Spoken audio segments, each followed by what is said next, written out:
Hello, and welcome back to the channel. How are you doing today?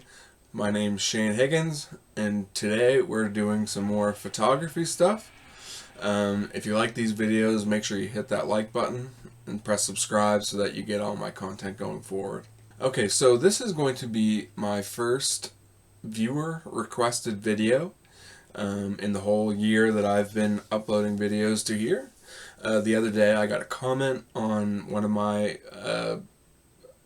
photo videos that wanted me to go over the kit lens that came with my EOS R100, and the lens specifically is a 55-210 f5.6 to 11, something like that. RF55-210.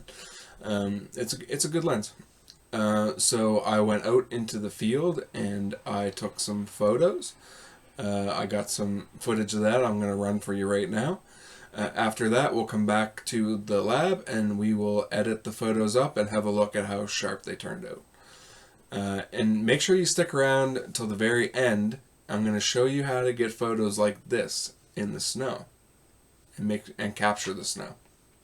Alright, let's get right at it. Hello YouTube, hello Facebook. How are we doing today? Having a real hard time holding on to my phone here. So welcome back to another video on the channel. Today I got a comment not long ago that wanted to go over the 55-210 lens that comes with the EOS R100 and a couple other models actually. I think it's basically their lens that they go with when you're first purchasing the camera. I don't want to say flagship, but kind of the flagship for the budget stuff. It's a good zoom lens, but today I got a shot lined up. Pretty simple shot. Let me flip you around right quick. There's the camera. Here's our subject.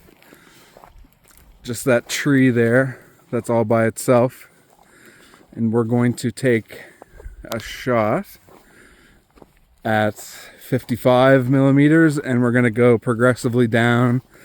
It's got a couple numbers labeled right on the lens, so we're just going to pick those numbers and I'll show you the image quality of the lens through the whole zoom spectrum.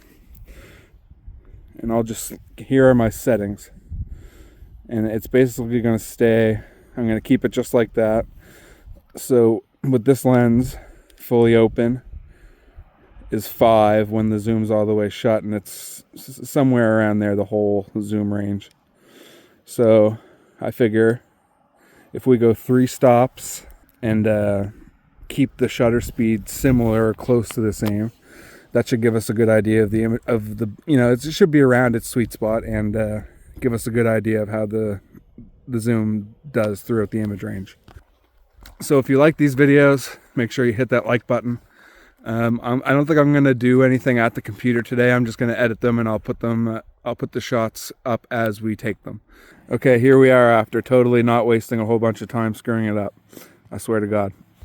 Okay, so we're on 55 millimeter. And there's my settings. The sky is a little bit, might be a little bit blown out, but we're worried about the tree, so. Very nice, there's one. Go to 70. There, that's exposed much better now that the sky's not in it.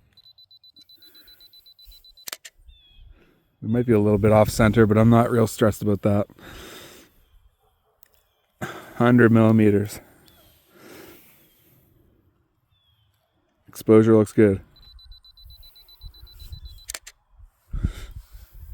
One more. 2 more. 135. Exposure still looks pretty good. We'll bump it up. I got a tripod. And 210.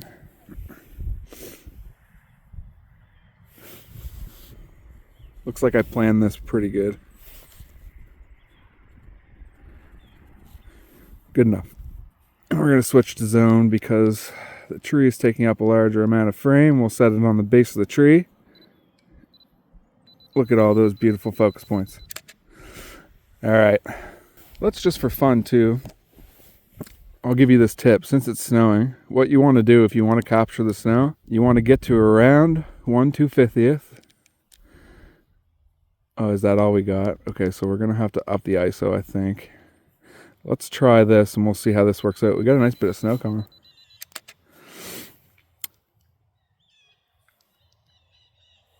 Still a little underexposed, but you can see that really brings that snow out. So let's bump up the ISO even a little more. I know people get nervous of bumping up the ISO, but you shouldn't. On modern cameras, it's all good. So let's go right to 1600 and try it. I promise you the picture will still look good.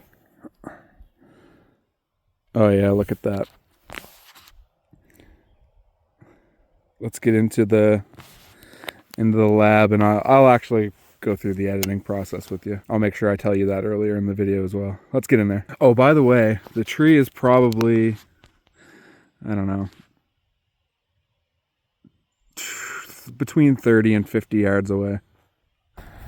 Getting a nice snowstorm here on my way back in, so I took a couple extra pictures. Make sure you stick around to the end to see those. They're pretty nice, I think. Okay, hopefully you enjoyed that little trip out to the field. Here we are. We have our 1, 2, 3, 4, our 6 photo, maybe 5. Yeah, 5 photos going through all of the zoom range. So here we have our first one. You'll see up here it's 55 millimeters. And I told you the settings while we were out there, but here they are here. f6.3, 1/60th of a second, ISO 100. And as you can see, the sky is a little bit blown out. Not too bad. This photo is not edited at all, by the way. We might edit it right quick. But yeah, the sky's a little blown out. And as you can see, around the outside, it's a little soft. With these kit lenses, it's really like the inside of the frame that, it really depends on your settings and stuff too, but kind of left with the 6.3. That's a pretty shallow depth of field, and I didn't calculate hyperfocal distance or anything. I just took the pictures from here, and they turned out pretty good, I think. So if you'll look, there's some noise, but overall, not bad detail. We're a considerable distance away from the tree, so we're not going to edit that one. I don't really like that one. We're going to wait till we get down here to edit them. So let's have a look at the second one. This one's at 70 millimeters. The rest of the settings are the same. And if we go here, you'll see at this focal distance, it's much sharper. Much sharper. Now, if I had have gotten closer to the tree, and the other thing is the snow isn't helping the focus too, but I can't really blame it on that. It's really just how far I set up away from the tree. I should have maybe picked a better subject, but I thought that this would be a good subject for the video. So here's where we're going to start editing, I think. You'll see on this one, we're getting much sharper. Looks pretty good. And the other thing to think about too is if your camera is APS-C, so we'll take the highlights back, take a little shadow out, add a little tiny bit of white, and then we'll add some contrast, maybe a little more shadow. I like a little bit of texture, a tiny bit of clarity. And then I find the dehaze, it kind of really depends on the image. And I can tell this is a little bit cool. Let's warm it up just a bit.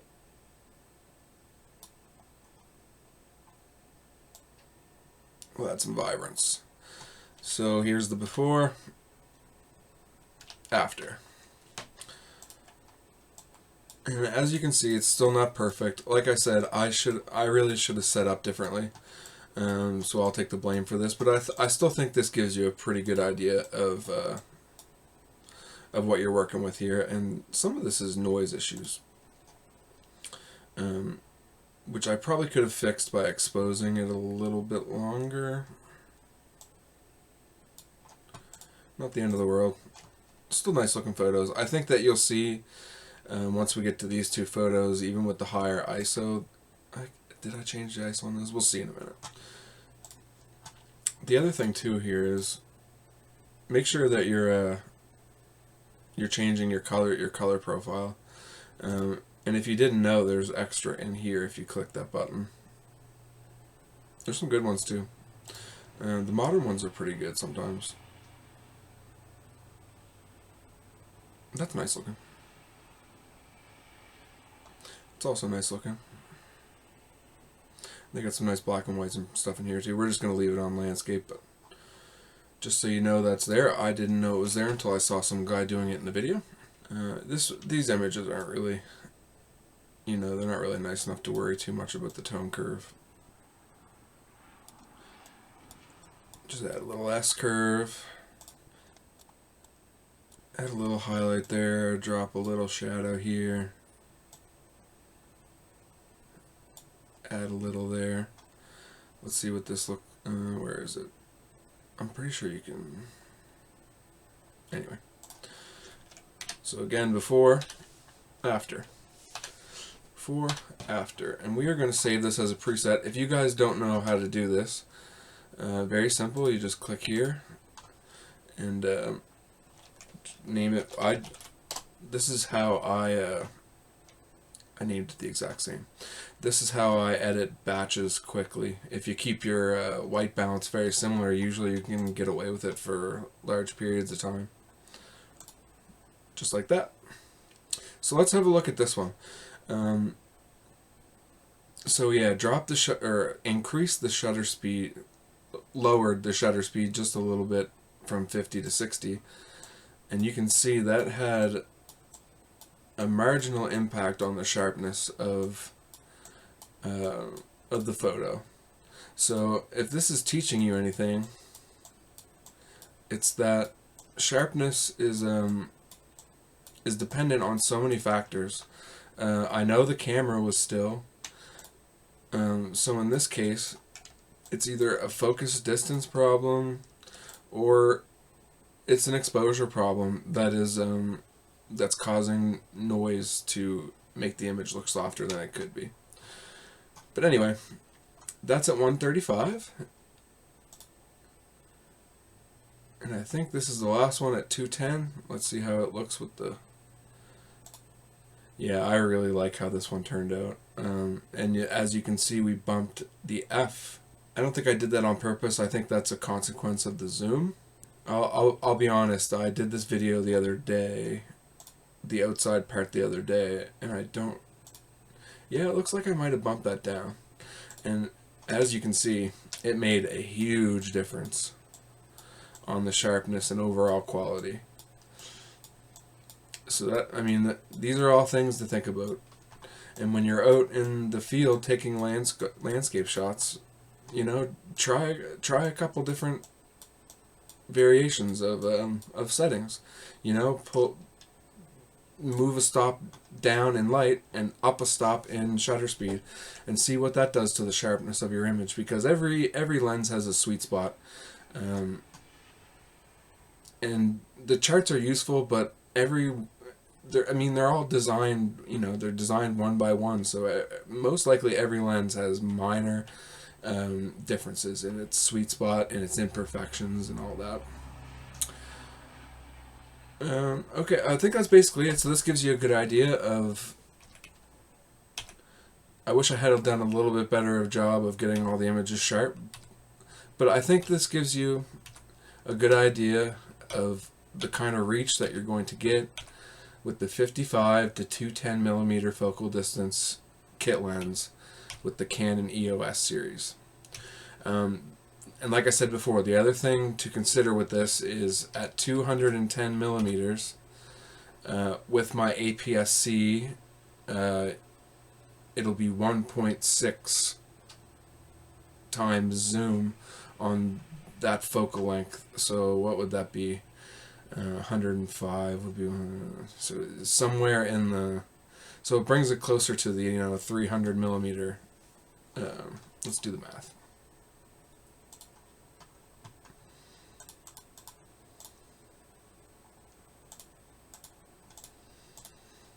Yeah, so yeah, it takes us up to 330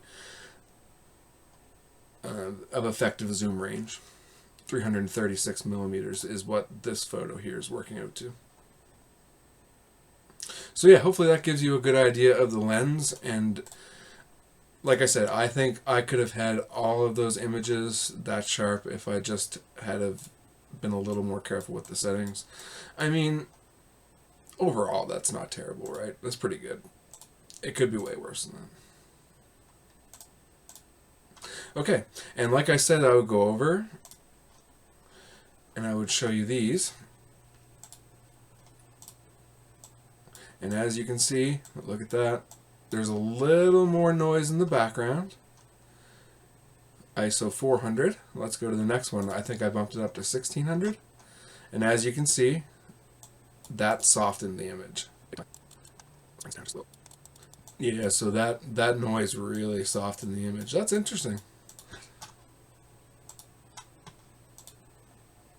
Because, I mean, that's still pretty good. There's still quite a bit of detail in there. There's some noise in the background. But yeah, I didn't really say this while we were outside. If you want to capture images like this, where the snow really stands out, a tip that I got is to turn on your in-camera flash, turn your shutter speed to at least, I would say 1/200 seconds, 1/200th of a second. The other settings aren't super important as long as you're exposing it right. And that will stop the snow in its tracks. It obviously helps if the snow is bigger. Fine snow really doesn't work too well. But when it hits that flash and the nice short shutter speed, it really, as you can see, some of these, it really illuminates them really well. Makes for a really, really cool shot. I bet it's even cooler at night, to be honest with you.